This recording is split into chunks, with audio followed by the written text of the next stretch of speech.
तो साथियों देखिए, न्यूमेरिकल एनालिसिस की बात करें, संख्यात्मक विश्लेषण की जो पूरी बुक है उसमें से कुछ ही पार्ट ऐसे जो हमारे सेकंड ग्रेड और फर्स्ट ग्रेड के लिए बहुत ज्यादा इंपॉर्टेंस रखते हैं और उसके क्वेश्चन थोड़ा सा अगर ध्यान रखिए तो बहुत इजी वे में अपन सोल्व कर सकते हैं। जो क्वेश्चन आरपीएससी ने फर्स्ट ग्रेड सेकंड ग्रेड के अंदर पूछे हैं, मैं उन्हीं में से अभी आपको क्वेश्चन बता रहा हूं। हमारे सामने जो फंक्शन दे रखा है एफ एक्स, 3 घात वाला एक बहुपद है और हमें इसे कन्वर्ट करना है फैक्टोरियल नोटेशन में। हमारे पास अलग अलग मेथड है। देखिए, मैं बहुत इजी तरीके से बता रहा हूं, बहुत कम टाइम में आप ये क्वेश्चन सही कर लेंगे। आपको बदलना है इसको फैक्टोरियल नोटेशन में, तो आप सीधा सीधा पहले तो इसको लिख लें। नया फंक्शन बनाएंगे फैक्टोरियल वाला, तो वो बन जाएगा, आप इसको ऐसे लिख लो, ax पावर 3। ब्रैकेट में लिखने का मतलब ये क्रमगुणित फलन बन जाता है। फिर plus bx power 2 plus cx power 1 और प्लस d। ठीक है, अब हमारा सबसे पहला काम क्या, हमें a b c और d की वैल्यू निकालनी है। ठीक है, एक बात बता दूं, चलो बात बताता हूं, पहले मैं काम शुरू करता हूं। आपको सबसे पहले क्या करना है, ये जो इनके गुणांक है उनको उत्तरोत्तर क्रम में लिख लेने। 2 माइनस का 3 प्लस का 3 और ये माइनस का 10। साथियों ध्यान देना, सबसे जो लास्ट वाली वैल्यू है वो हमेशा फिक्स रहती है। ये आपके d की वैल्यू तो इसमें आ चुकी, हमेशा d की वैल्यू अचर पद जो वो वैल्यू चेंज नहीं होती। अब हम क्या करेंगे, सबसे पहले हम यहां पर 1 लिखेंगे, 1। ठीक है, फिक्स सिस्टम ध्यान रखना, 1 से स्टार्ट करेंगे और जो पहला टर्म है उसके नीचे हम हमेशा ही 0 लिखेंगे। 1 और 0 याद रख लोगे हर क्वेश्चन में। आगे बढ़ू, यस। अब आपको क्या करना है, कुछ नहीं, सिंपल सा, ये आगे इनके नीचे जो संख्याएं लिखनी है उसके लिए 1 का 2 से मल्टीप्लाई किया 2 आया, 1 का 0 से मल्टीप्लाई किया तो प्लस 0 2। ठीक है, तो ये इसके नीचे लिख दिया 2। फिर 1 का वापस -3 से मल्टीप्लाई किया तो ये -3, 1 का 2 से मल्टीप्लाई किया तो कितना आया, प्लस का 2, तो ये माइनस का 1, तो ये -1। ठीक है, अब क्या करना है, सीधा सीधा इनको प्लस कर लो, 2, ये -1 और ये प्लस का 2। ध्यान देना, ये हो गया आपके क्या, c की वैल्यू। क्लियर। अब चलते हैं अपन नेक्स्ट, 1 के बाद 2, फिर इसके नीचे हमेशा ही अपन 0 ही रखेंगे। 2 का 2 से मल्टीप्लाई किया 4, 2 का 0 से किया 0, ये 4। ठीक है, ये 4 यहां लिखेंगे। आ गया समझ में, आगे जाना ही नहीं, बस काम हो गया, क्योंकि ये तो पहली बार निकल गया। बस यूनिक है, लंबा काम है, कोई लंबा काम नहीं है, ध्यान देना। ठीक है, अब आपको इसको कर लेना है प्लस, तो ये 2 का 2 और ये माइनस का 3 आ गया। ठीक है, तो अब यहां क्या करोगे, फिर वही वाली बात, ये जो लास्ट की वैल्यू आई वो क्या आ गई आपके, b। ये काम हो गया। अब आपको फिर यहाँ पे लिखना है 3, हालांकि इसका कोई उचित नहीं रहा। ठीक है, और यहाँ लिखना 0, और अब आगे क्योंकि आगे तो सब काम पहले निपट गया, ऐसा काम है ही नहीं, -3 चला गया उधर, तो अब आपको डायरेक्ट यहाँ पे प्लस कर लेना है, तो ये 2 आ गया। तो ये आपके किसकी वैल्यू आ गई, a की। सारी वैल्यूज आ गई ABC, तो आपके fx जो फैक्टोरियल नोटेशन में क्या बन जाएगा, fx इक्वल टू a मतलब 2, तो ये 2x पावर 3, फिर ये 3 ब्रैकेट में लिखा जाएगा, जिसको अपन कहते हैं ना फैक्टोरियल नोटेशन या क्रमगुणित फलन के रूप में। फिर प्लस b, तो b आपके क्या है, -3, तो ये -3 x की पावर 2, फिर c कितना आया 2, तो ये प्लस 2 x की पावर 1, और d में कोई चेंज है ही नहीं, कोई रहेगा हमेशा ही, तो ये 10। ये आपके फैक्टोरियल नोटेशन हो गया, कोई मुश्किल काम नहीं। अब अगर इनके उत्तरोत्तर वो अवकलन अगर पूछे तो कोई मुश्किल काम है ही नहीं इसके अंदर।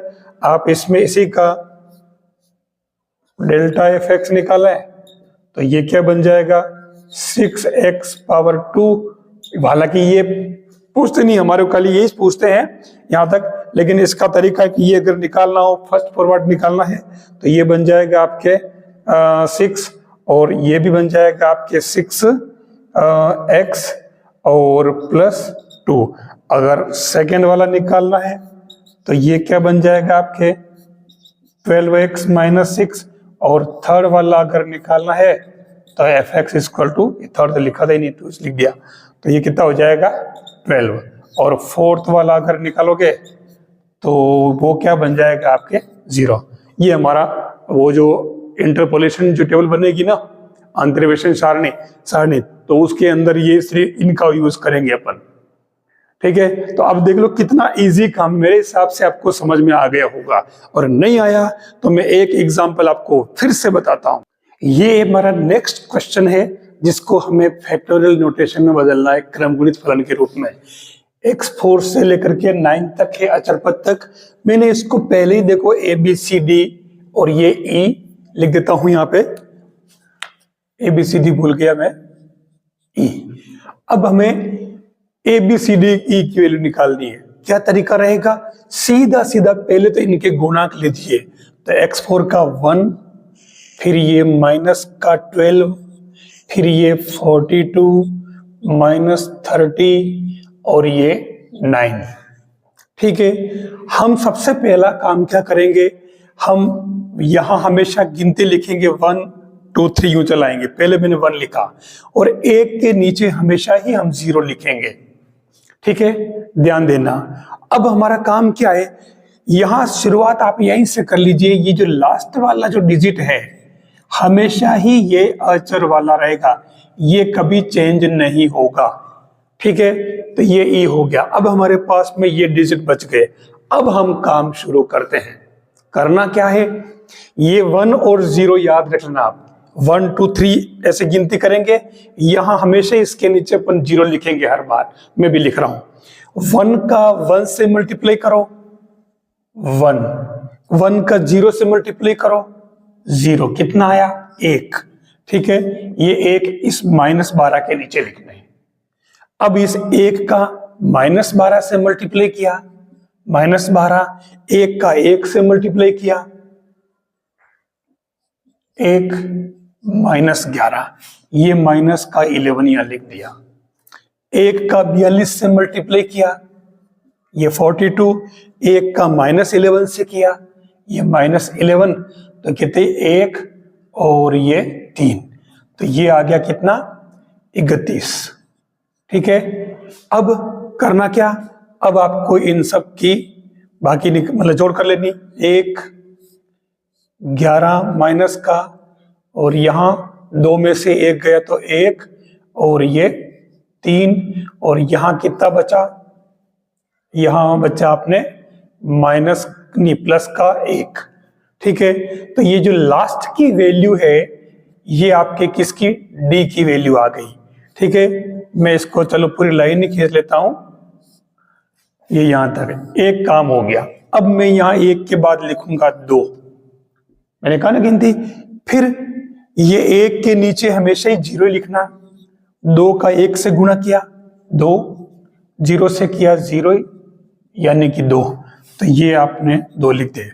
फिर 2 का -11 से किया तो ये माइनस का 22, 2 का 2 से किया 4, ये 4, तो कितना हो गया माइनस का 18, तो ये माइनस का 18 यहां लिख दिया। ये 1 तो पहले राउंड बाहर हो गया। अब आपको इन सब का फिर जोड़ कर लेनी है। ठीक है, तो ये 1 माइनस का 9, और ये कितने बच रहे, 11 में से 8 गए तो 3, और 2 में से 1 गया तो 1, प्लस का ही बचेगा। लास्ट वाली डिजिट तो आपकी फिक्स हो गई। किसका नंबर है, सी का नंबर है, ये सी हो गया। ठीक है, अब आपको यह लिखना है 3 क्रम से चल रहे अपन, और इसके नीचे 0 लिखना है। 3 का 1 से गुणा किया 3, और ये 0 से करोगे, है ना, 3 का 1 से किया फिर 0, तो ये 3 ही आएगा, प्लस का है ना, माइनस का नहीं, तो ये 3 लिख दिया। बस अब इनका जोड़ कर लो, ये 1 और 9, तो ये माइनस का 6, तो ये माइनस का 6 तो क्या हो गया आपके बी की वैल्यू, लास्ट वाला में से बाहर हो जाता है। अब आपके 1 बचा, तो अब आप यहाँ क्या उतारोगे 4 और इसके नीचे क्या 0 उतारोगे, लेकिन आगे कोई संख्या है ही नहीं तो ये इस रहेगा, तो ये इसका योग कितना आ गया 1। ठीक है, तो ये 1 आपके क्या हो गया, किसकी वैल्यू, a की वैल्यू हो गई। कितना इजी काम है। ठीक है, अब ये में सम थोड़ा बताने लिखने में देर लग रही, बाकी अगर आप खुद करने बैठो एग्जाम में तो कोई देर नहीं लगेगी, बस सारी वैल्यूज आ गई। तो अब हमारा फंक्शन ये क्या बन जाएगा आपके, ये बन जाएगा क्रमगुणित फलन जो है वो f(x) = a यानी कि 1, तो ये x पावर 4 ब्रैकेट में यानी कि क्रमगुणित फलन। ठीक है, फिर आ रहा है b-6, तो ये माइनस का 6 x पावर 3, फिर अगला c आपके 13 है तो ये 13x पावर 2, फिर d आपके 1 तो ये 1 यानी कि x पावर 1, और लास्ट में e आपके 9 है तो ये प्लस का 9। ये आपके क्रमगुणित फलन आ गया। देख लो कितना इजी काम है। मेरे हिसाब से अब आपको समझ में आ गया होगा। मैं थोड़ा साइड में हो जाता हूं, आप आराम से देख लो इसको। ठीक है, तरीका समझ में आ गया। अब एक बात और कहूं, अगर इनमें बीच में कोई पावर अगर बीच में छूटी हो, जैसे 4 के बाद डायरेक्ट 2 घात वाला पद आ गया, 3 वाला नहीं है, तो आपको वहां 0x पावर 3 करके और ये क्रम नहीं छोड़ना है। वो टर्म तो यानी चेयर तो हर टर्म की आएगी, हर टर्म की चेयर बनेगी, चाहे उस पर कोई बैठा हो या ना बैठा हो। ठीक है, तो ये आपके क्रमगुणित फलन बनाने का तरीका है। मेरे हिसाब से आपको समझ में आ गया होगा।